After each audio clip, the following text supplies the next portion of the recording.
Hola a todos. Continuaremos con el tema de superposición, bueno, ya interferencia.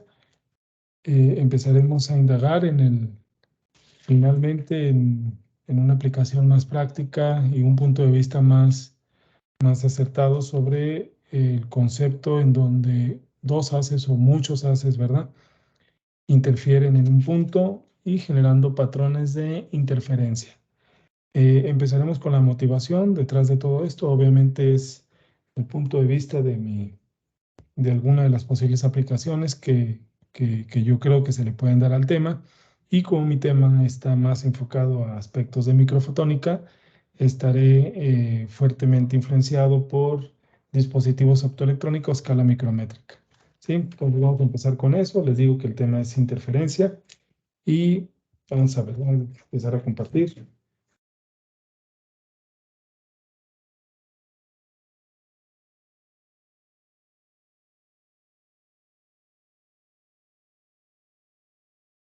Muy bien.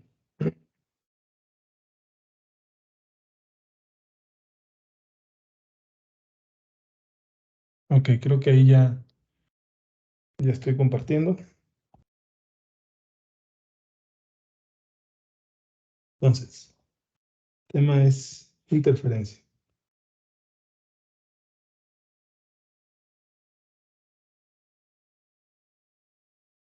Y alguna de las aplicaciones que yo veo, les decía que trataré de resumirlas desde el punto de vista de microfotónica.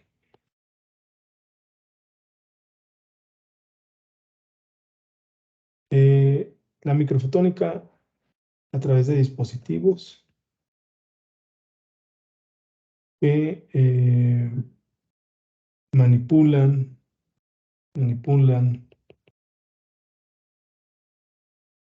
luz, ¿sí? Y dado que es interferencia, pues podemos decir que estos dispositivos pueden ser interferómetros.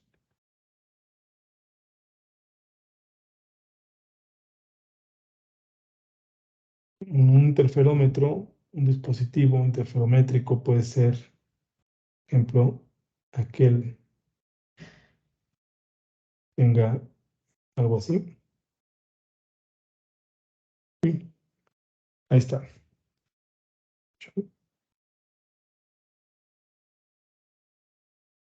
Ahí está, ¿no?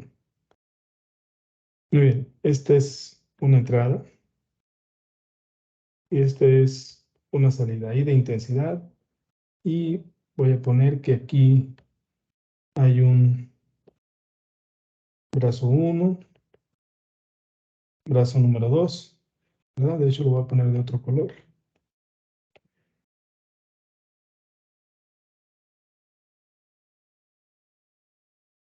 Y básicamente lo que se trata es que al inyectar luz con una fuente láser, ¿verdad? Esta se divide y se va propagando en los dos caminos. Llegan a un punto en el cual coinciden, interfieren y sale. Entonces, este elemento que está aquí será, por así decirlo, un elemento divisor.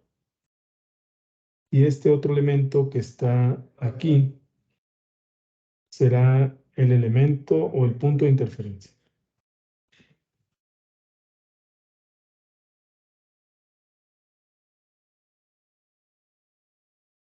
El punto de interferencia. Muy bien. La escala, quizá lo que mida todo este dispositivo, ¿sí? Puede ser unos de 5 a 10 milímetros. De 5 a 10 milímetros.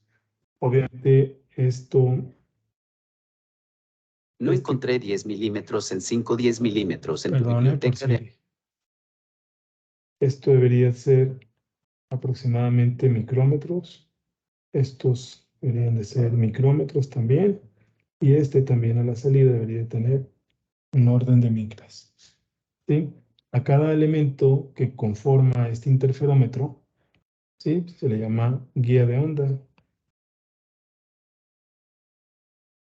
Una guía de onda.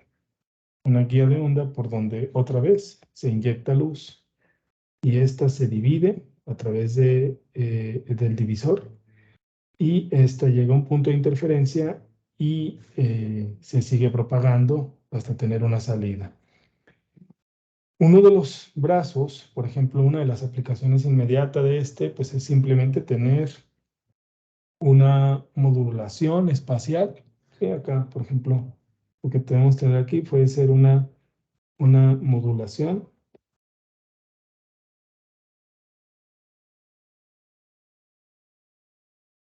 modulación espacial de intensidad.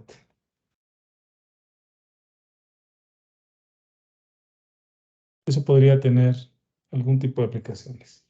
¿Ah? Obviamente la forma y todo el que tenga un poquito de nociones sobre interferencia podrá decir en este punto, bueno, eso no vas a tener una modulación espacial, pero para un principio pedagógico vamos a empezar a conocer esa coincidencia como una modulación, pero sí, efectivamente, no va a haber una modulación, simplemente va a haber un máximo, simplemente va a haber un máximo, un mínimo a la salida, caracterizado por la diferencia de camino óptico y la coherencia de las fases, etcétera. ¿Sí? Aquí podemos decir que otro dato importante es que tenemos una misma fuente. La fuente es común.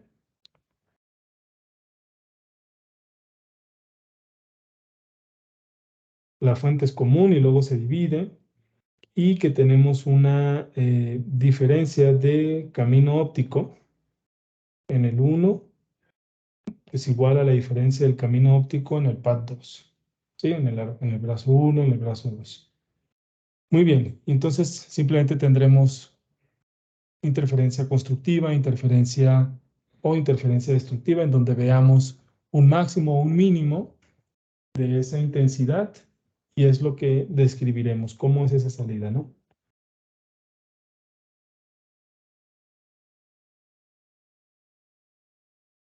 Es lo que le compete a esta clase.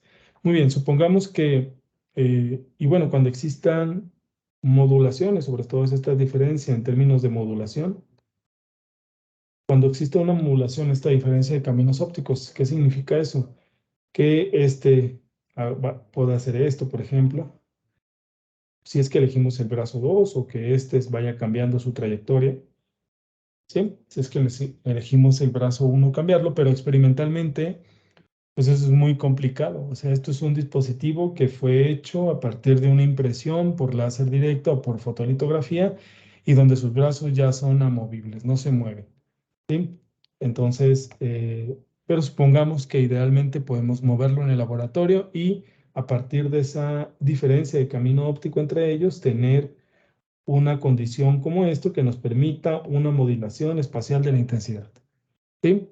Supongamos que tenemos eso, ¿verdad? Entonces, y tenemos una modulación espacial de la intensidad de tal forma que tenemos máximos y mínimos a la salida. ¿Sí? Los voy a poner de esta forma. Tenemos máximos y mínimos, máximos y mínimos, máximos y mínimos, máximos y mínimos. ¿De acuerdo? Aquí hay un máximo, mínimo, máximo, mínimo, máximo, mínimo. Puedo poner los mínimos con color negro. ¿Está? ¿Está? Ahí está. ¿Sí? Por ejemplo, este representa un mínimo en visibilidad. Y el rojo podría decir que representa un máximo en visibilidad.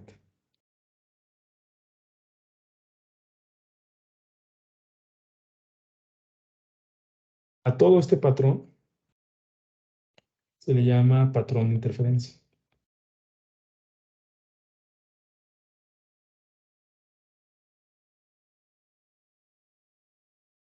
Bien, a todo ese patrón se le llama patrón de interferencia. Entonces, uno pensaría que es como una fotografía, puede ser como una fotografía que le tomaste a ese patrón de interferencia y que tienes esos máximos y mínimos en términos de visibilidad que puedes literalmente visualizar, ¿de acuerdo?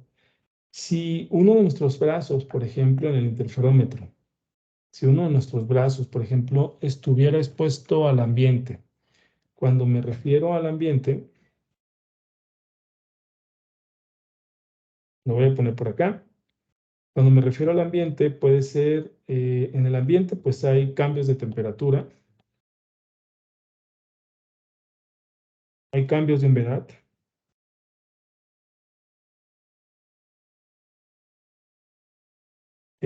hay cambios en concentración, en peso, por ejemplo, de gases. ¿Qué otra cosa? Cambios en pH, niveles de pH, etcétera, etcétera. Todos estos pueden ser las entradas que me van a hacer que estos patrones se modifiquen, que varíen y que hagan esto.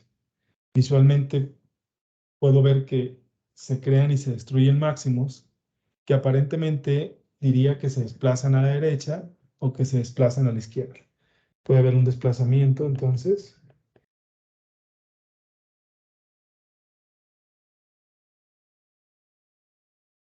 hacia la derecha o puede haber un desplazamiento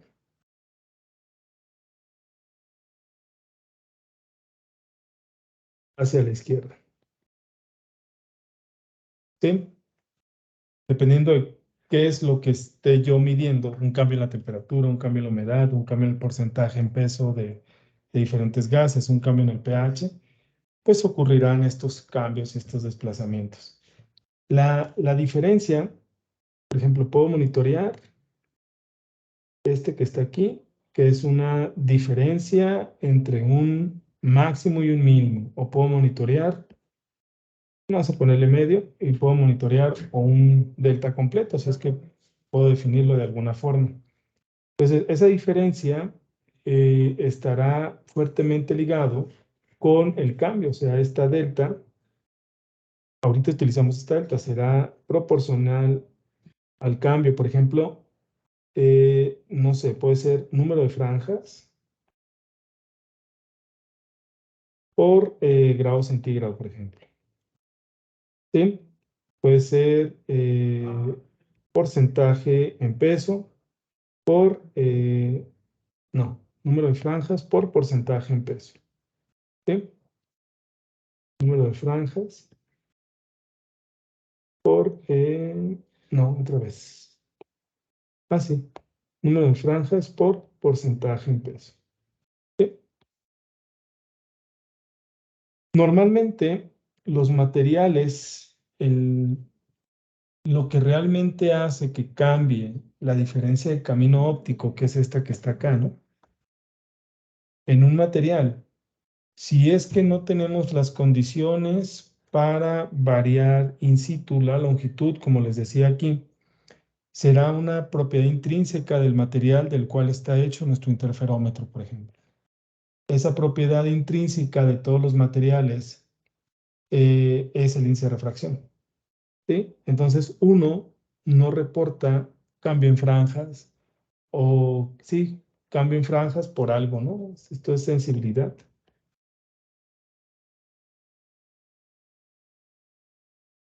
Uno reporta en realidad cambio en índice.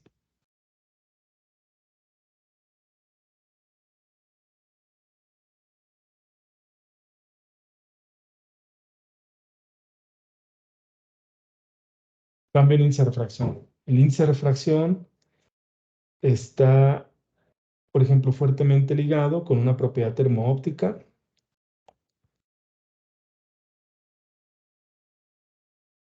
de tu material con el cual está hecho nuestro interferómetro, que puede ser de sílica, por así decirlo, o algún polímero.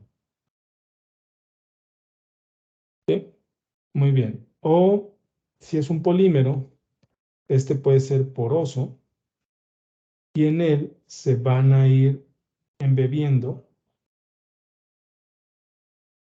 ¿verdad?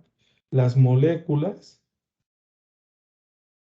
de ciertos gases, por ejemplo, ¿verdad? Y entonces, esa propiedad de índice de refracción a través de esta propiedad, por así decirlo, físico-química, de un material de ser poroso, ¿verdad?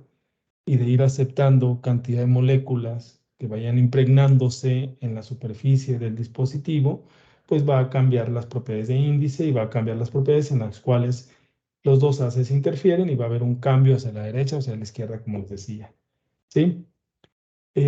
Todo esto va a tener que ver, y eso será un tema que no estaremos discutiendo aquí, quizá lo discutamos más adelante, con el soporte de la luz y el transporte de la luz y la salida de la luz a través de este dispositivo, la interacción de la misma, ¿no? Por ejemplo, por aquí va luz, se divide, por aquí va luz, también se divide, y en realidad, cuando cambia algo físicamente en este brazo o en este brazo, que quiera que sea que el brazo que esté expuesto a estos cambios, lo que hace es que modifica el trayecto de esta luz, el cómo se soporta la luz y el cómo se transporta y el cómo llega, interactúa aquí, son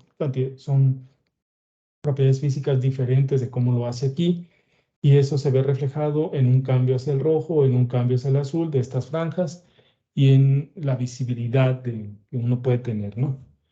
Muy bien, entonces, de manera general, si se dan cuenta, enfoqué un poco la motivación del uso de este tipo de dispositivos, que son interferómetros, ¿sí? Integrados a partir de aplicaciones de detección.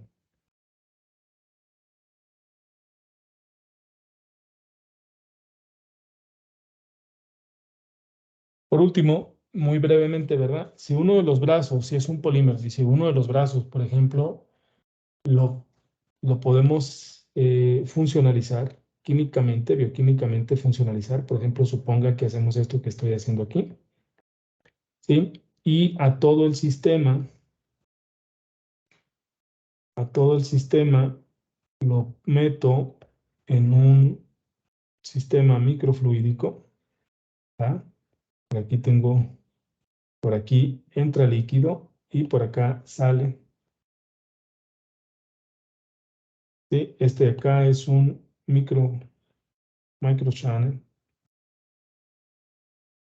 ¿sí? Y resulta que en el microcanal van circulando todos los anticuerpos, ¿verdad? Que son antígenos, anticuerpos. Entonces, algunos de ellos van a ser covalentemente reconocidos por uno de los brazos. Y eso también modifica las propiedades de transmisión de guiado de la luz, y eso va a ser una respuesta inmediata sobre esto que está aquí, ¿verdad? Muy bien, entonces eso es sumamente importante, ya que podemos tener un sensor para el reconocimiento también de antígeno, anticuerpos, ¿sí? Y eso eventualmente podría ser un buen indicador para el reconocimiento de proteínas, y eso pues para ciertas patologías, eventualmente. Y entonces, mucho de las aplicaciones, si uno busca en Internet, ¿verdad? Muchas de las aplicaciones de estos dispositivos interferométricos integrados, ópticos, muchas de las aplicaciones están dedicadas a la detección de diferentes estímulos: temperatura, humedad, porcentaje en gases, en reconocimiento proteínico, ADN de aquí, ADN o ARN, y de aquí, pues ciertas patologías, ¿de acuerdo? Muy bien, pues de eso se trata. Vamos, creo que en el rumbo. La forma en la que esto funciona es compleja, les decía, es compleja.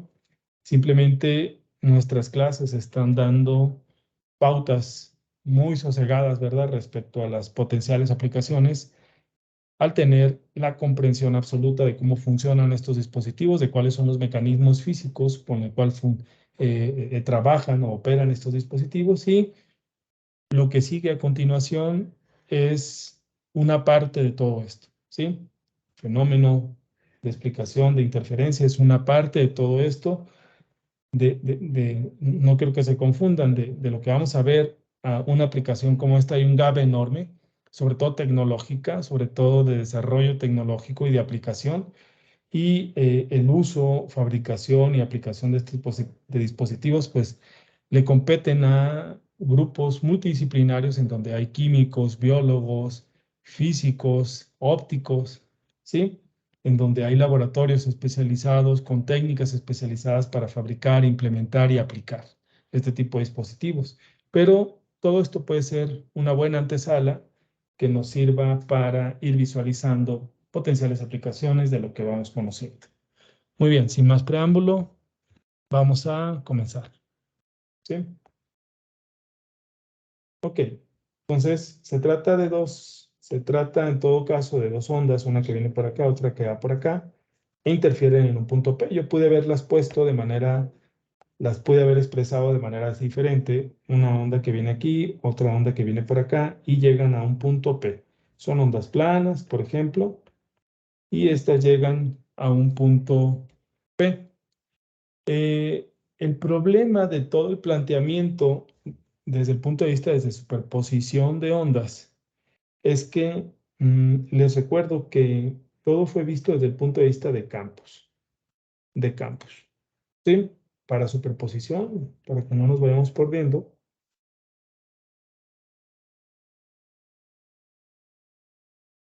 para superposición todo era visto desde el punto de vista de campos. Ahí está, ¿sí?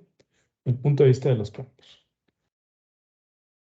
Entonces, estos tenían asociado a omega en su fase. Estos en su fase tienen ahí implícito omega.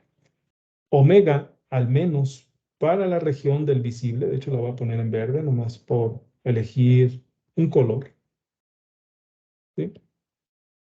Omega para la región del visible es desde 10 a la 14 a 10 a la 15 Hz. ¿Sí?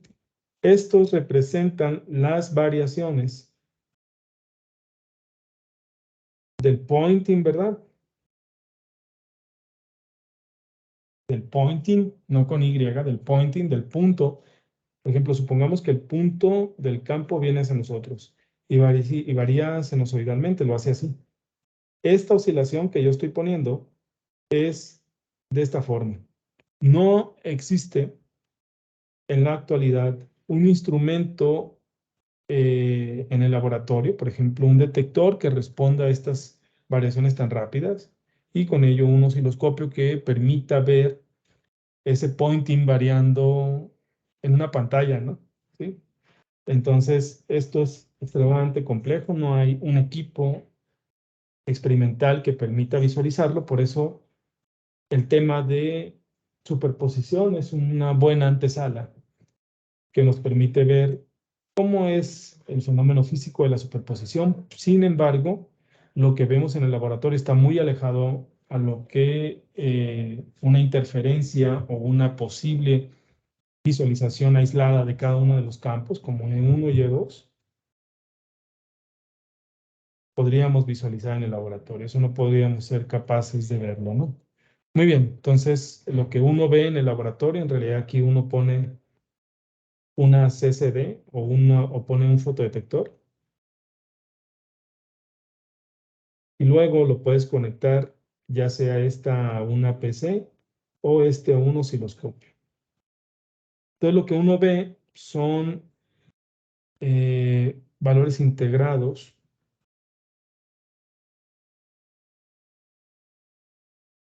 de intensidad. Valores integrados de intensidad, en este caso es densidad óptica.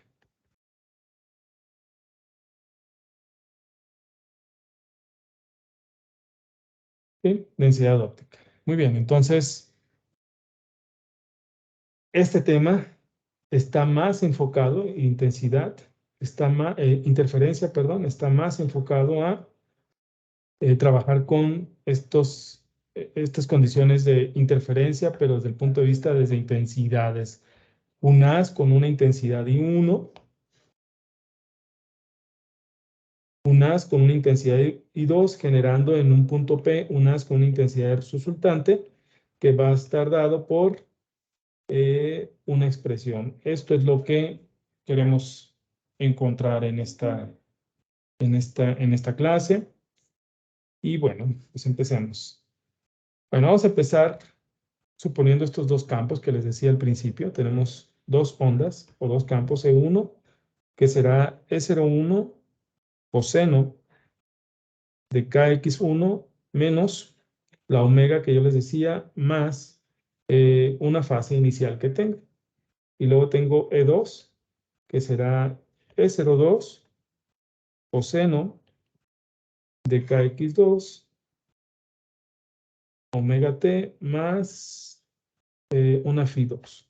Por ejemplo, esta esta X1 y X2, que casi no se ve otro. Esta X1, X2, pues son las distancias que viajan los campos desde las fuentes, ¿no? Son las distancias o caminos, si recuerdan bien. Por ejemplo, 1 y 2, desde las fuentes. Obviamente este K pues es el número de onda, vector de onda, y es 2pi sobre lambda. Esta que está aquí es la frecuencia. Estamos poniendo las frecuencias iguales y finalmente estas dos son las fases o diferencias de fases iniciales que son diferentes. ¿Sí? Entonces suponemos que estos dos campos expresados de esta manera llegan a un punto P y coinciden. ¿Sí? Y coinciden. Entonces, en ese punto P, pues habrá una superposición, les decía, ¿verdad? En los temas pasados, que va a estar dado por esta forma. Dado que estaremos más enfocados en los aspectos de densidad óptica y de irradiancia, pues entonces lo que estamos interesados en conocer es esto. ¿Sí? Es el promedio de estos campos. ¿Sí? En P. Vamos a ponerle aquí en P. ¿Verdad? O sea, esto sería igual a algo así. ¿Sí? O que sería igual a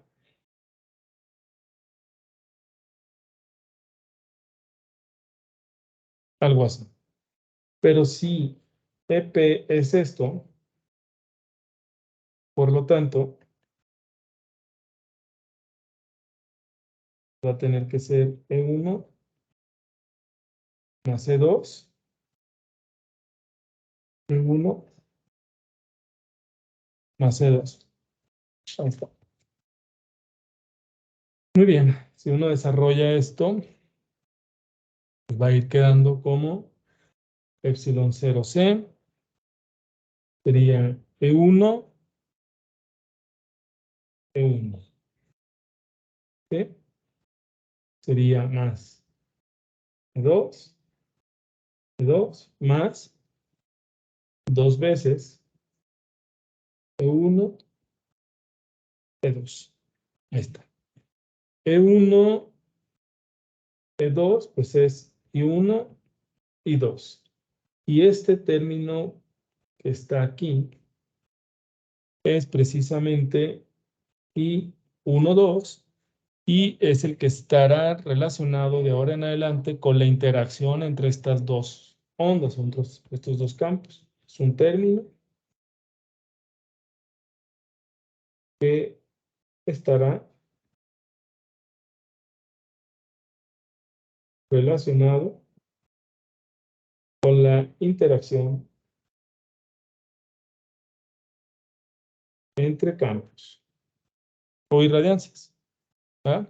Al que conoceremos como término de interferencia.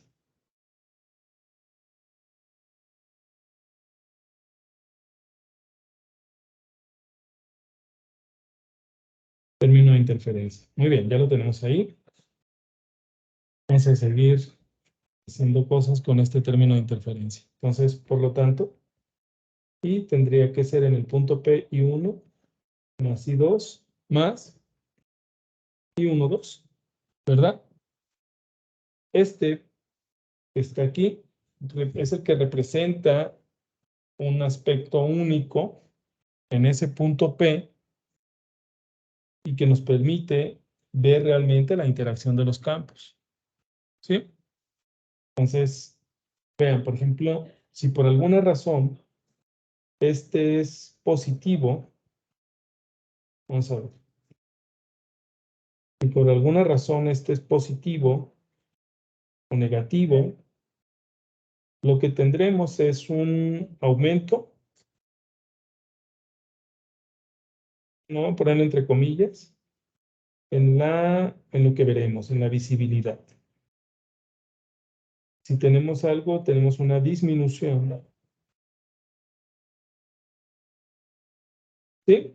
En la visibilidad. ¿A qué visibilidad me refiero? Pues a las franjas. ¿Ah? O sea, si tenemos un aumento, estamos en esta parte. Si tenemos una disminución, estamos en esta otra parte. Muy bien, perfecto. Entonces, a eso me refiero.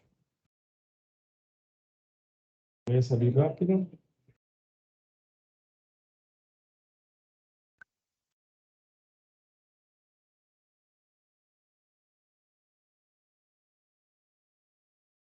Perdón, no me está dejando. Ah,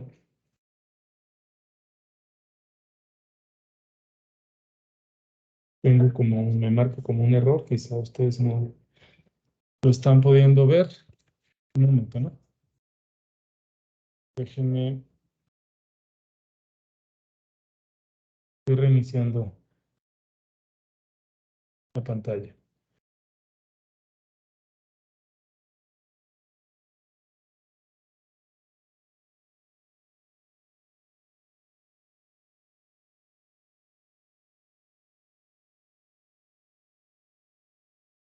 Un momento. Entonces, este aspecto importante ¿cómo se llama? De interferencia, nos va a permitir tener un dispositivo con excelentes propiedades de aplicaciones tecnológicas, ¿sí? Con excelentes propiedades de aplicaciones tecnológicas, no solo en el área de detección, sino también en el área de telecomunicaciones, de procesamiento de las imágenes, perdón, de procesamiento de las señales, en el área pues ahí tenemos varios elementos en un dispositivo. Tenemos divisores, tenemos un punto donde coinciden, podemos extender un camino óptico, otro, etcétera. ¿Sí? Entrando.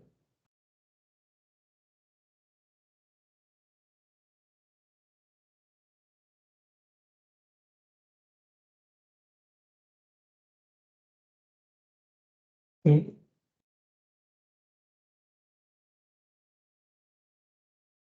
Muy bien.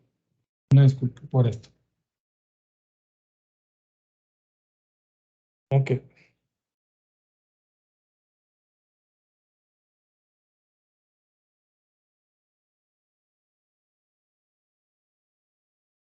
Ok, está.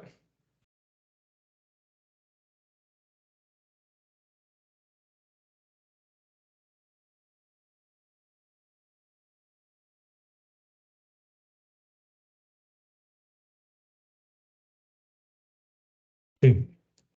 Aquí estamos. Muy bien.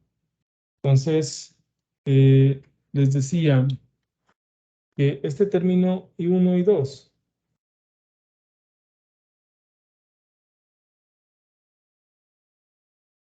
¿sí?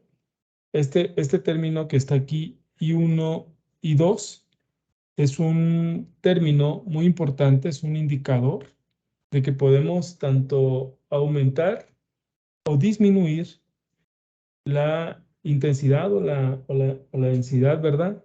De óptica en ese punto P. ¿Sí? Vamos a ver. Por ejemplo, y 1 y 2, les recuerdo, era 2 veces epsilon 0 C, 2 veces epsilon 0 C, esto que está aquí, 1 y 2, ¿verdad? Por ejemplo, si son campos ortogonales, por ejemplo, si estos están oscilando de manera perpendicular, no producirán interferencia. ¿Sí? Esto no producirá interferencia. Estos no interfieren. Los campos de este sí lo hace. ¿Sí? Muy bien. Este tema de cómo oscilan los campos, el cómo oscilan los campos es un tema que vimos y abordamos y desarrollamos, ¿verdad? En el tema de polarización. Les recomiendo que vayan a él.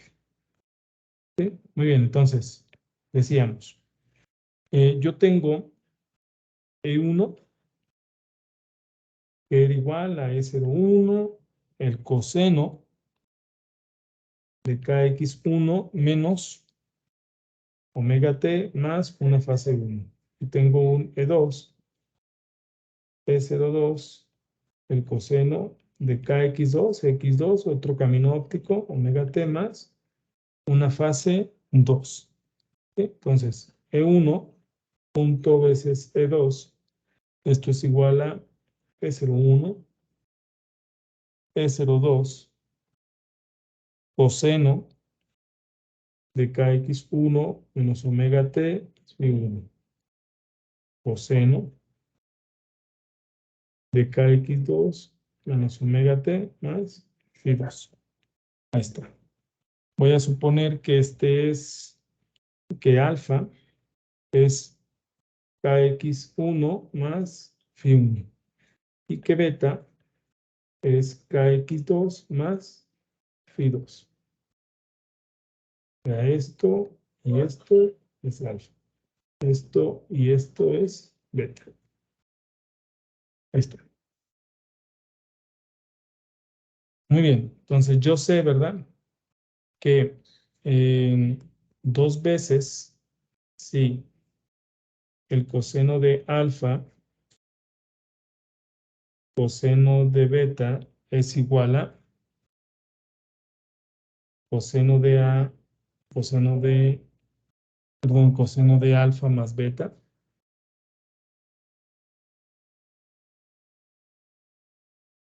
más coseno de, creo que es beta menos alfa.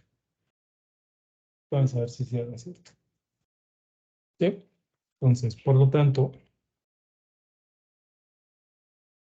2 veces E1, E2 será igual a E01, E02,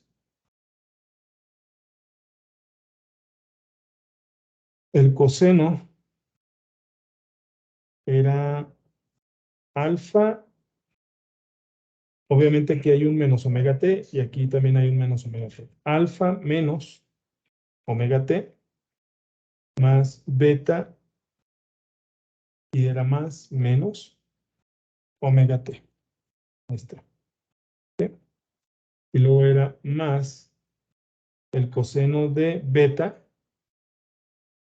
y es menos omega t menos alfa más omega t. Ojo, beta es esto, alfa es esto. Pero todo lo que tiene nuestro argumento en los cosenos es un menos omega t menos omega t. Alfa, esto más esto, menos esto, es todo lo que está acá. Más beta, esto más esto, menos esto. Beta, esto más esto, menos esto, menos alfa, ¿verdad? Menos este, ¿verdad? Más este, menos por menos da más, es esto que está acá. Muy bien, entonces, este de aquí por ejemplo, nos da alfa más beta menos 2 omega t. Esto de por acá, por ejemplo, nos daría beta menos alfa y esto se va. ¿Sí? Por lo tanto, 2 veces tendrá que ser igual a E01, E02, el coseno de alfa más beta menos 2 omega t más el coseno de alfa menos beta simplemente. ¿Sí? Ahí está. Perfecto. Ok. ¿Sí? Y veamos cómo este término, por ejemplo, no contiene omega.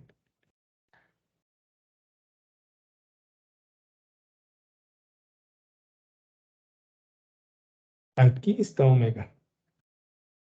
Este es el omega, les recuerdo, es el término de oscilación. Dado que es un coseno y dado que es un promedio, su oscilación rápida, tiende a cero. Entonces, todo este término lo puedo despreciar.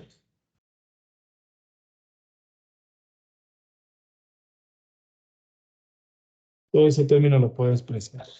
Por lo tanto, 2 veces, esto va a ser igual a E01, E02, coseno de beta menos alfa. Y beta y alfa, los voy a traer aquí nada más para recordarlos.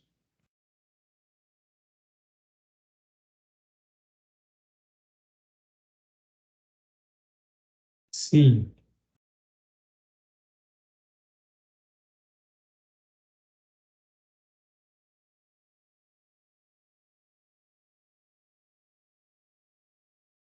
Beta. KX2 menos, no más, Phi2. Menos KX1 menos Phi1. Ahí está. Eso es lo que va, eso es lo que va a quedar. ¿Sí? De aquí, por ejemplo,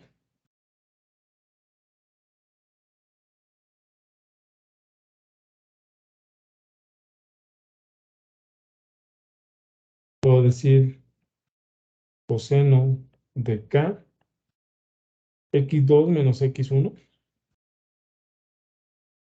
más Phi2 menos Phi1. Ahí está. Este que está acá, ¿verdad? Este término, todo este término, yo le voy a llamar, ¿sí? Que es la diferencia de fase.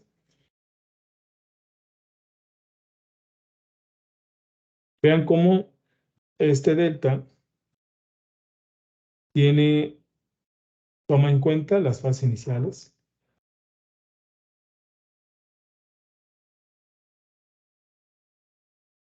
Toma en cuenta las fases iniciales. Las fases iniciales de los campos. Y este término que está acá tomará en cuenta los caminos individuales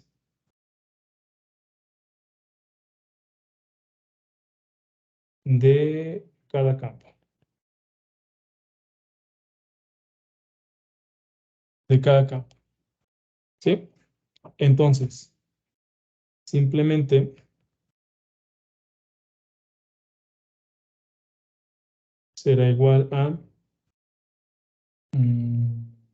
E01,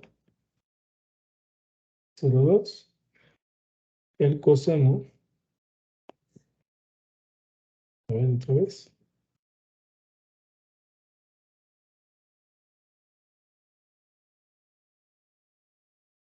Ahí está. Con delta todo eso, ¿no? Sí, con delta todo eso. Y no depende de una condición en frecuencia. Es algo muy particular y tampoco no depende del tiempo. ¿Ya vieron? Entonces, no hay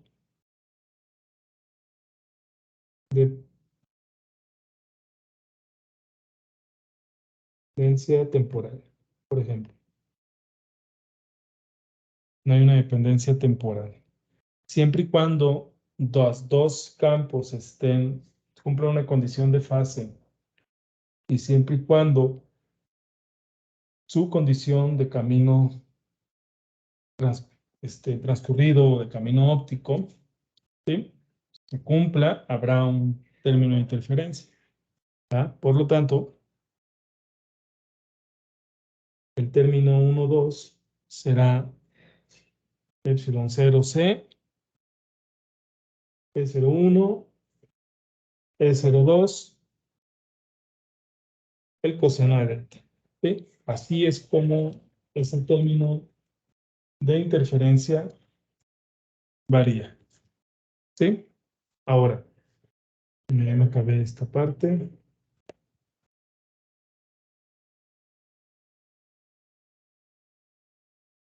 Un poco.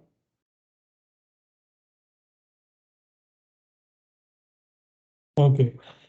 Este término I es igual a I1 más I2 más I1, 2.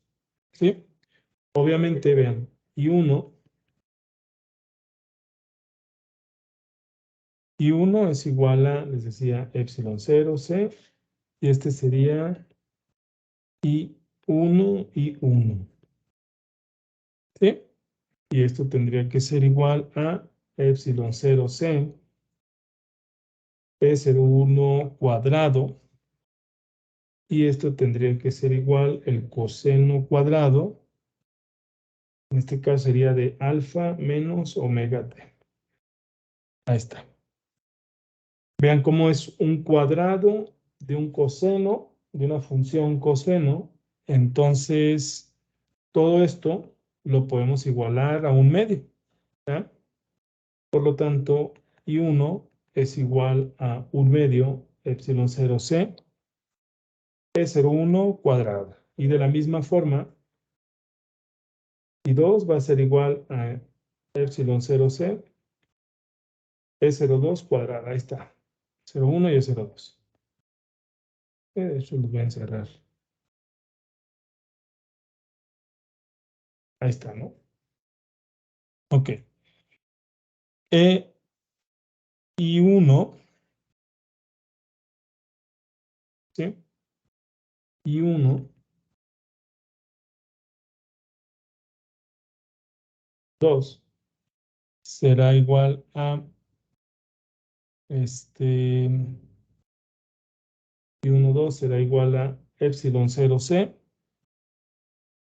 E01 E02 el coseno de delta, una temporal. ¿Sí? Entonces, I1 y 2, vean,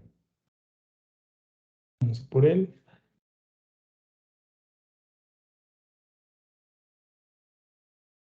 I1, 2 era todo esto que está acá. ¿Sí? Pues yo puedo resolver. ¿Dónde estoy? Y precisamente decir que esto es igual a 2 veces la raíz de I1 y 2 seno de delta.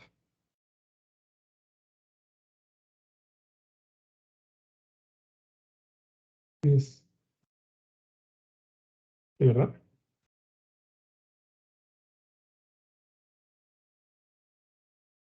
O sea, sería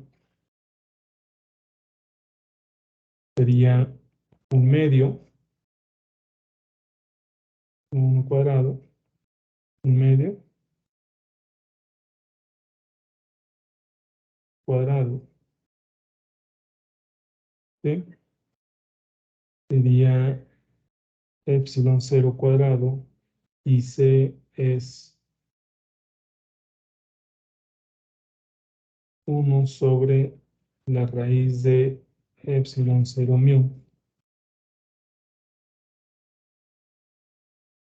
¿cierto?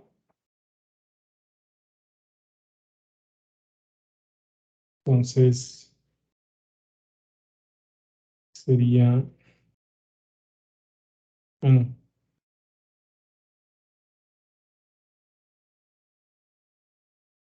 y 1 y 2. A ver acá.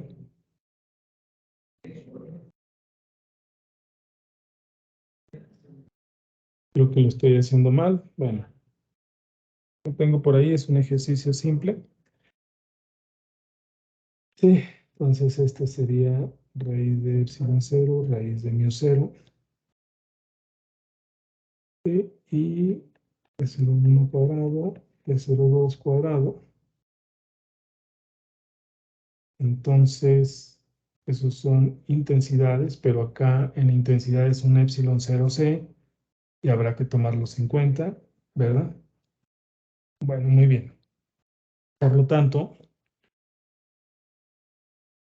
esto, la I en el punto P será I1 más I2 más 2 veces I1 y 2 coseno de delta.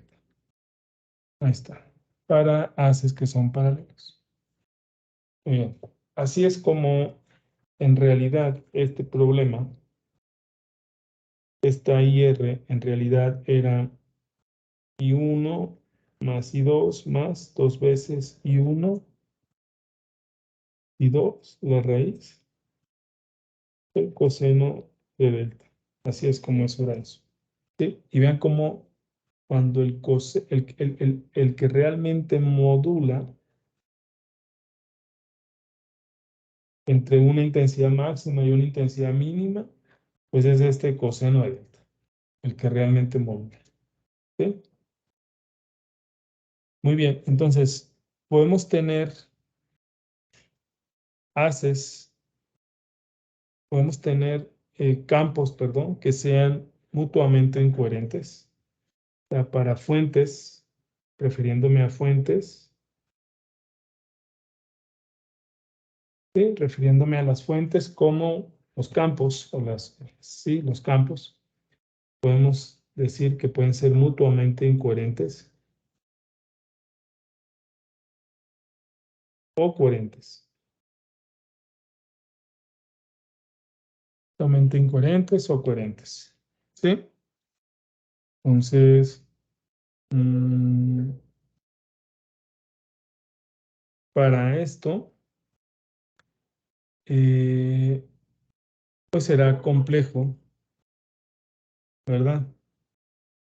Esto significa que tanto la fase en 1 es diferente a la fase en 2. ¿Sí? La fase en 1 sea diferente a la fase en 2. Entonces, al menos que exista una condición en la que espacialmente podamos empatar este delta. Les recuerdo que este delta, vean cómo este delta era K x2 menos x1 más phi2 menos phi1. Todo esto era K. Entonces, esto nos da una condición muy pobre para lograr interferencia, así que lo que podemos hacer ahora es jugar con las caminos ópticos. ¿Sí? Entonces es complejo tener patrones de interferencia cuando tenemos fuentes incoherentes. ¿Sí? Muy bien. Entonces, si esto pasa, el término I1,2 se colapsa, ¿no? O sea, no es importante. Por lo tanto, I simplemente estará relacionada con una superposición en intensidad de las dos intensidades de los haces correspondientes que llegan a un punto P. O sea, básicamente nosotros tendríamos una suma aritmética de dos intensidades ahí de simple. No tendríamos un fenómeno físico de interferencia. A eso me refiero. ¿Sí? Muy bien. Cuando los haces son coherentes, ¿sí? Supongan que vienen de la misma fuente, o sea, parten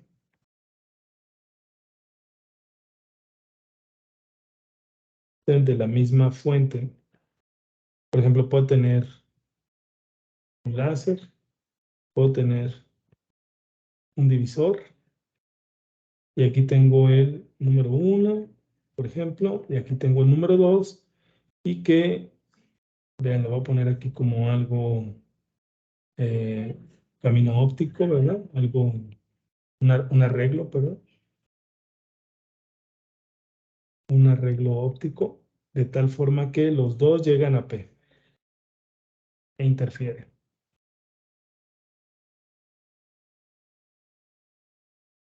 Pero vienen de una misma fuente. Un ejemplo similar era este interferómetro que les decía al principio. Acá está una fuente, podemos poner una fuente de fibra. Es una fibra óptica. Y acá puede ser una fuente. Acá podemos poner una pantalla.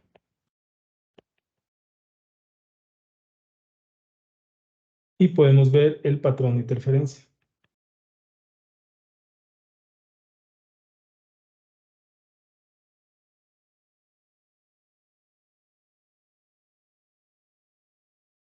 ¿Sí? Muy bien. Pero la idea es haces fuentes coherentes, misma fuente. ¿Sí? Ya todo está relacionado con el camino óptico 1, el camino óptico 2, camino óptico 2, camino óptico 1. Y si yo me traigo esta expresión de acá,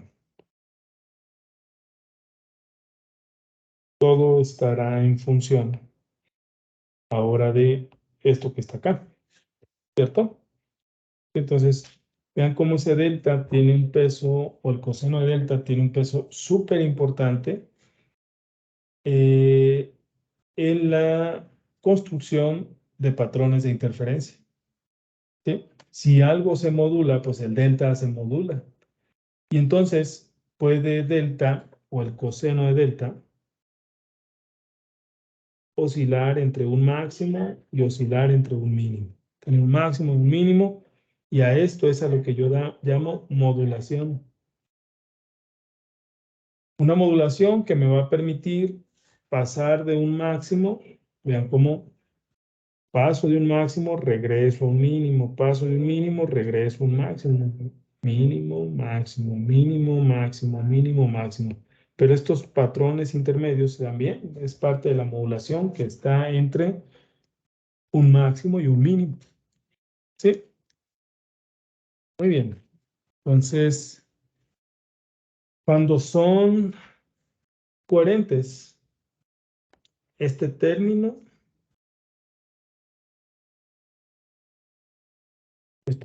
colapsa y solo me quedo con este término que es importante.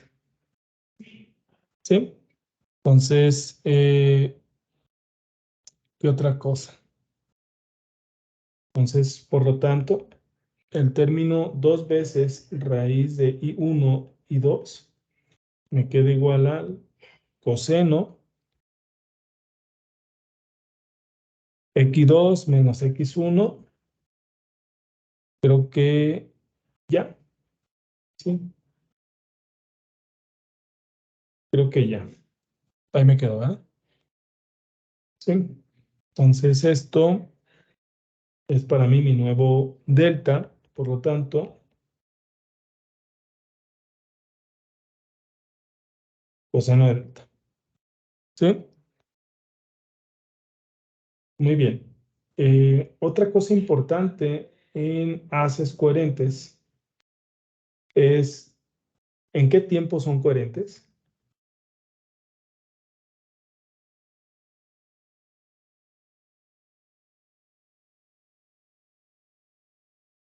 ¿Qué es el tiempo de coherencia? ¿Y en qué longitud son coherentes? ¿Qué es la longitud de coherencia?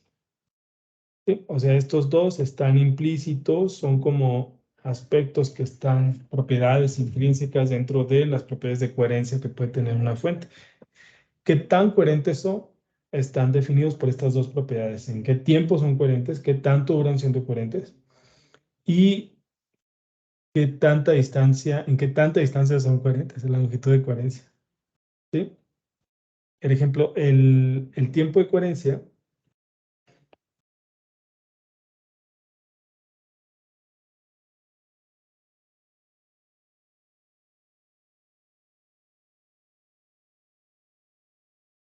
pues va a estar, ese será el inverso de la cantidad de frecuencias que conforman la fuente.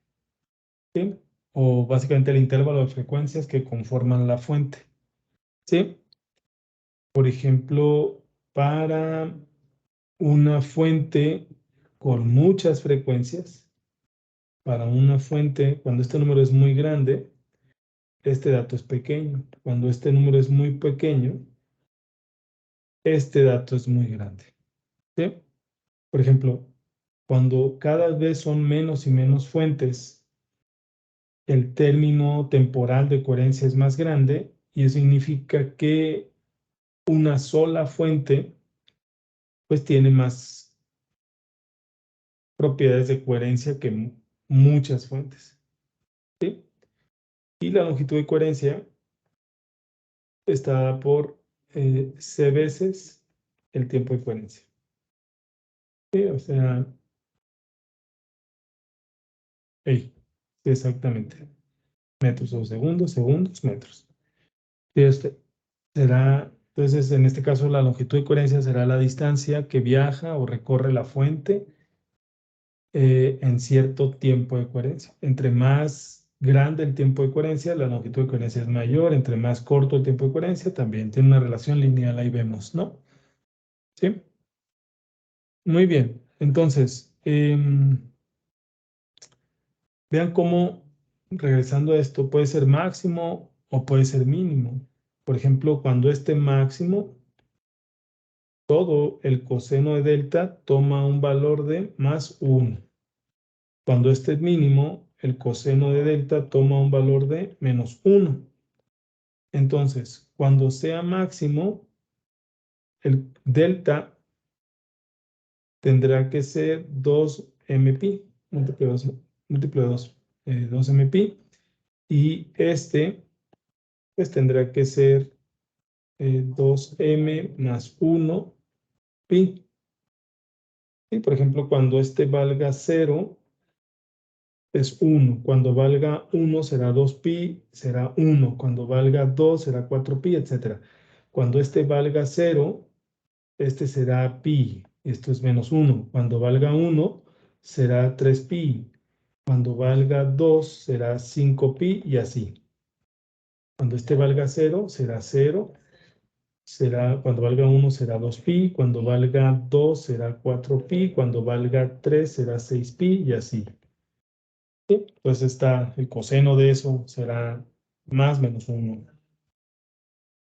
Ahí está. Entonces es como si nosotros, si pudiéramos, ¿verdad?, construir algo.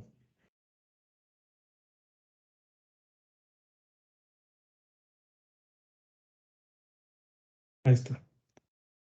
Entonces es como si tuviéramos algo de esta forma.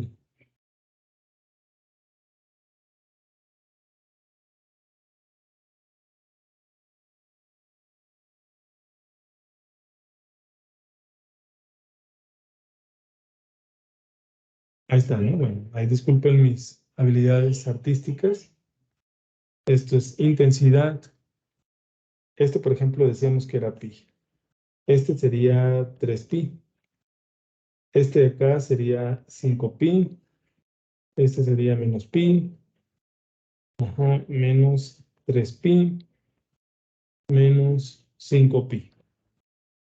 Y intensidad, por ejemplo, será I1 más I2 más 2 veces la raíz de I1 y 2. Y sí, hasta ahí. ¿Va? Ahora, por ejemplo, si I1 es igual a I2 y esto es igual a I0, por lo tanto, I es igual a I1 más I2 más 2 veces raíz de I1 y 2. Esto es igual a 2 veces I0 más 2 veces I0 cuadrada, raíz cuadrada, esto se va, esto es igual a 2 veces I0, ¿sí? Más 2 veces I0 y esto es 4 veces I0. Entonces, esto pasa a ser de esta forma. Ahora sí lo puedo poner en...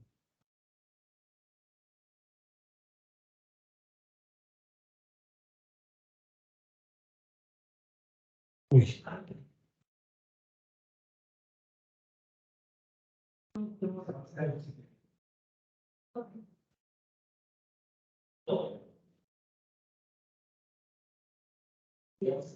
Algo así. Este será 4 veces I0, pero cuando sea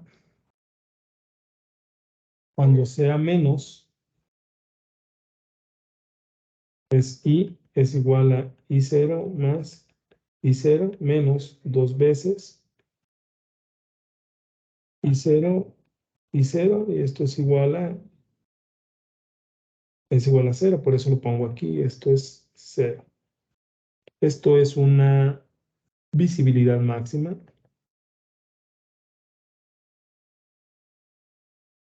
Mientras que esta será una visibilidad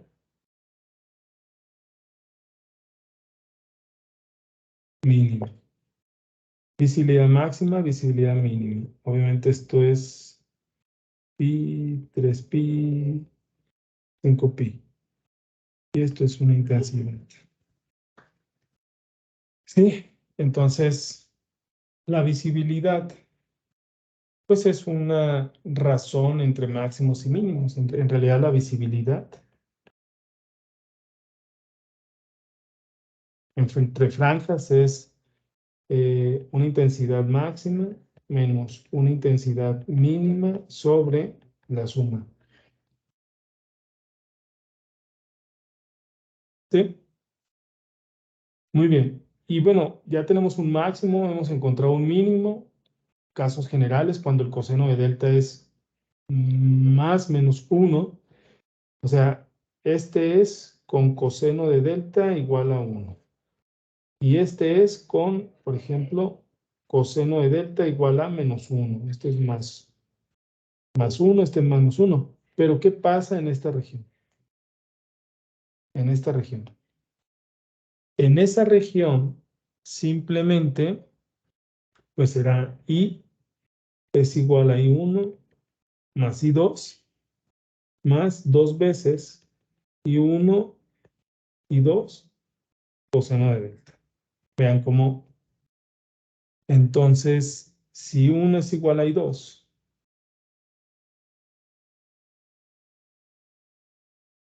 y esto es igual a I0, entonces eso será igual a I, será 2 veces I0 más 2 veces I0 coseno de delta, y esto es igual a 2 veces I0, 1 más coseno de delta, y 1 más coseno de delta es coseno cuadrado de delta medios.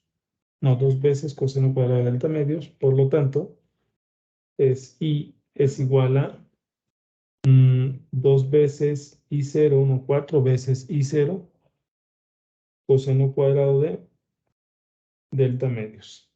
Entonces, esto de acá es igual a 4 veces I0, coseno cuadrado de delta medios. Y dependerá entonces de delta que esto baje o crezca. ¿Sí? Bueno, el coseno cuadrado.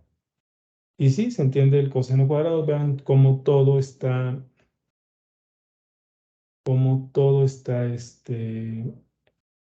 acá arriba. ¿Sí? La mitad, la mitad, la mitad, la mitad, la mitad. Ahí está. ¿Sí? Creo que entonces ahí podemos, bueno, hemos avanzado bastante bien con el tema de interferencia. Podemos dejarla aquí por lo pronto. Y lo que nos enfocaremos a describir más adelante es aspectos muy puntuales sobre ejemplos simples de sistemas en un laboratorio que pueden darnos un patrón de interferencia. ¿Sí? Muy bien, eso lo veremos más adelante. Agradezco a todos su atención y muchas gracias.